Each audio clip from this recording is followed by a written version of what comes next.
Physics के जो numericals होते हैं वो कुछ लोगों के लिए सिरदर्द होता है, क्योंकि फिजिक्स के कॉन्सेप्ट क्लियर नहीं होने के कारण उन्हें न्यूमेरिकल प्रॉब्लम्स बनाने में बहुत ही दिक्कत होते हैं। ठीक है, तो आज के इस वीडियो में हम लोग इसी टॉपिक पर बात करेंगे कि आपके जो 12 बोर्ड है उस पर किस तरह के फिजिक्स के न्यूमेरिकल क्वेश्चंस आते हैं और आप कैसे उन्हें अच्छी तरह से सॉल्व कर सकते हैं। तो आज का जो टॉपिक है ये आपके लिए भी इम्पोर्टेंट हो सकता है, और अगर आप इस चैनल पर नए हैं तो इसको सब्सक्राइब ज़रूर कर लीजिएगा, क्योंकि इस तरह के वीडियोस आपको हमारे इस चैनल पर मिल जाएगा। ठीक है, तो बच्चों जल्दी से इस वीडियो को शुरू करते हैं। आज हम लोग डिस्कस करेंगे एग्जाम्पल 4.1। ये एनसीईआरटी के टेक्स्ट बुक से है और chapter moving charges and magnetism से है। तो सबसे पहले यहाँ पे हम लोग क्वेश्चन पढ़ते हैं, फिर यहाँ पे बात करेंगे कि आपको किस तरह से न्यूमेरिकल प्रॉब्लम्स के आंसर करने हैं और किस तरह से आप उन्हें आसानी से हल कर सकते हैं। ठीक है, A straight wire of mass 200 gram and length 1.5 meter carries a current of 2 ampere. It is suspended in mid-air by a uniform horizontal magnetic field B. Figure 4.3. What is the magnitude of the magnetic field? Question बहुत ही लंबा है, पर कोई नहीं, इसको हम लोग solve कर लेंगे। तो एक क्वेश्चन दिया हुआ है हमारे पास कि एक करंट कैरिंग वायर है और इसमें आई करंट फ्लो हो रही है और इसको मिड एयर में सस्पेंड किया गया है एक मैग्नेटिक फील्ड की सहायता से। हम लोग जानते हैं कि एक करंट कैरिंग वायर पे फोर्स लगता है, मैग्नेटिक फोर्स, तो उसी के एप्लीकेशन को यूज़ करके इसको मिड एयर में सस्पेंड किया गया है। अगर हम लोग सिंपली इस पेन को यहाँ पे छोड़ देंगे तो ये नीचे गिर जाएगा, क्योंकि इसके वेट के कारण ये डाउनवर्ड या नीचे गिर जा रहा है। तो एक फोर्स लग रहा है इस वायर पे, मैग्नेटिक फोर्स अपवर्ड की ओर, जो इसको मिड एयर में सस्पेंडेड रहने के लिए हेल्प कर रहा है। तो अगर हम लोग यहाँ पे मैग्नेटिक फोर्स के डायरेक्शन को निकालना चाहे तो उसको हम लोग राइट हैंड रूल या फिर स्क्रू रूल से उसको पता कर सकते हैं। ठीक है, तो जब किसी करंट कैरिंग वायर पे जो फोर्स लगता है उसका वैल्यू होता है F vector equal to I L vector cross B vector. ठीक है, ये हो गया मैग्नेटिक फोर्स का फॉर्मूला। तो यहाँ पे हम लोग कोऑर्डिनेट की सहायता से X Y Z एक्सिस के सहायता से हम लोग फोर्स का डायरेक्शन निकाल सकते हैं। तो मान लेते हैं जो एक्स एक्सिस है इसको हम लोग आई यूनिट कैप से डिनोट करेंगे, और जो वाई डायरेक्शन है या वाई एक्सिस है इसको जे यूनिट कैप, और जो जेड एक्सिस है इसको के यूनिट कैप से डिनोट करेंगे।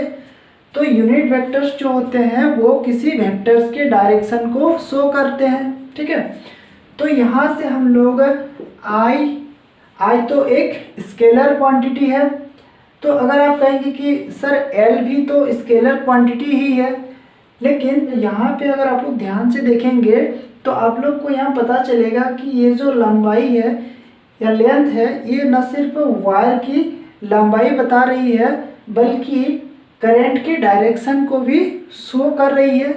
यानी ये जो लंबाई है ये एक वेक्टर क्वांटिटी है, तो हम लोग इसको एक वेक्टर क्वांटिटी मान सकते हैं। और L को हम लोग लिख सकते हैं L का मैग्नीट्यूड, और इसका जो डायरेक्शन होगा वो J यूनिट कैप के डायरेक्शन में होगा।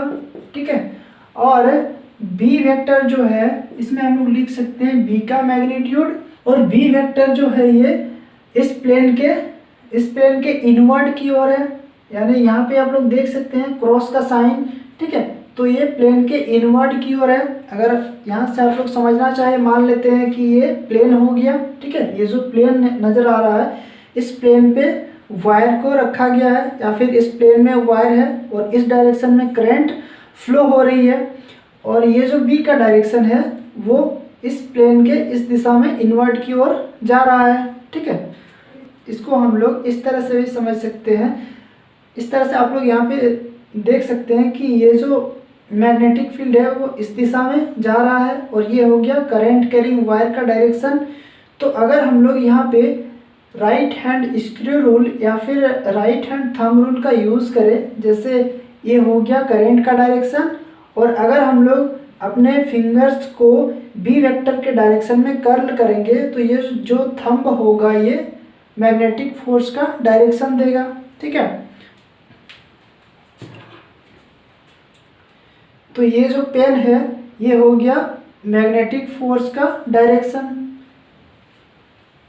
तो इस तरह से हम लोग यहाँ पे बी वेक्टर के लिए बी का मैग्नीट्यूड लिख दिए, और इसका जो डायरेक्शन होगा वो माइनस आई यूनिट कैप होगा, और यहाँ से हम लोग लिख सकते हैं आई एल, ये माइनस साइन को हम लोग बाहर लिख सकते हैं ब्रैकेट के बाहर, I L B J unit cap cross I unit cap. ठीक है, और इस तरह के जो प्रोडक्ट होते हैं उसको हम लोग वेक्टर प्रोडक्ट या क्रॉस प्रोडक्ट के नाम से जानते हैं, और इसको अप्लाई करने के लिए हम लोग एक सिंपल रूल का यूज़ कर सकते हैं। जैसे मान लेते हैं कि ये आई यूनिट कैप हो गया, ये जे यूनिट कैप, और ये हो गया के यूनिट कैप। अगर हम लोग एंटी क्लॉकवाइज डायरेक्शन में मूव करेंगे तो जो वेक्टर आएगा रिजल्टेंट वेक्टर वो पॉजिटिव डायरेक्शन में होगा, और अगर हम लोग क्लॉकवाइज डायरेक्शन में रोटेट करेंगे तो जो वेक्टर होगा या वेक्टर आएगा वो नेगेटिव आएगा। ठीक है, यहाँ से हम लोग देख सकते हैं जैसे आई क्रॉस जे, तो ये आएगा के यूनिट कैप। अगर हम लोग यहाँ पे लिखेंगे जो वैल्यू आएगा ये माइनस के यूनिट कैप हो जाएगा। तो यहाँ पे देख सकते हैं कि J unit cap cross I unit cap है, जिसका value minus K unit cap हो जाएगा, और यहाँ पे एक माइनस साइन है, अगर इसको हम लोग बाहर निकालेंगे तो माइनस माइनस प्लस, तो ये हो जाएगा आई एल बी के यूनिट कैप। तो मैग्नेटिक फोर्स का जो डायरेक्शन है वो के यूनिट कैप के डायरेक्शन में है, यानी अपवर्ड डायरेक्शन की ओर है। ठीक है, तो यहाँ पे अपवर्ड डायरेक्शन में मैग्नेटिक फोर्स लग रहा है एफ बी, और डाउनवर्ड डायरेक्शन में इस वायर का वेट लग रहा है। अब इस वायर को हवा में सस्पेंडेड रहने के लिए दोनों फोर्स का इक्वल होना जरूरी है, तभी इक्विलिब्रियम का कंडीशन बन सकता है। तो यहाँ से हम लोग लिख सकते हैं, चूंकि M G equal to I L B, यहाँ पे हम लोग वेक्टर का यूज़ नहीं कर रहे हैं क्योंकि हमको सिर्फ बी के मैग्नीट्यूड से मतलब है। यहाँ पे लिखा हुआ है what is the magnitude of the magnetic field, यानी मैग्नेटिक फील्ड का जो वैल्यू होगा वो कितना होगा, और यहाँ से हम लोग लिख सकते हैं और B equal to M G by I into L. अब हम लोग सिंपली एम जी आई और एल का वैल्यू इसमें पुट करके b का वैल्यू निकाल सकते हैं। तो यहाँ पे m का जो वैल्यू है वो 0.2 kg, और g का जो वैल्यू होता है वो 9.8 मीटर पर सेकेंड स्क्वायर, जो ग्रेविटेशनल एक्सीलरेशन है, और I का जो वैल्यू है वो 2 एम्पियर है, और जो लेंथ है वायर का 1.5 मीटर। अगर इसको हम लोग सॉल्व करेंगे तो इसका जो वैल्यू है वो आएगा लगभग 0.65 टेस्ला, क्योंकि B का जो यूनिट होता है वो टेस्ला होता है।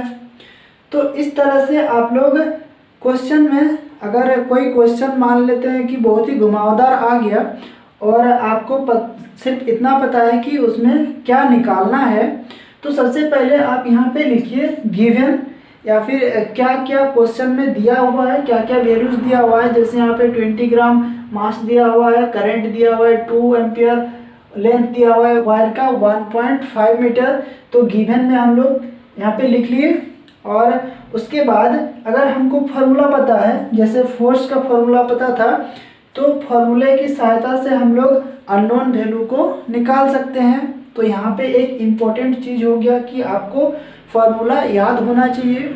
तो आप लोग एक फार्मूला का चार्ट भी बना सकते हैं जो इम्पोर्टेंट फार्मूलाज है, ठीक है। और फार्मूले की सहायता से आप लोग किसी अननोन जो पूछा जाएगा उसका वैल्यू निकाल सकते हैं।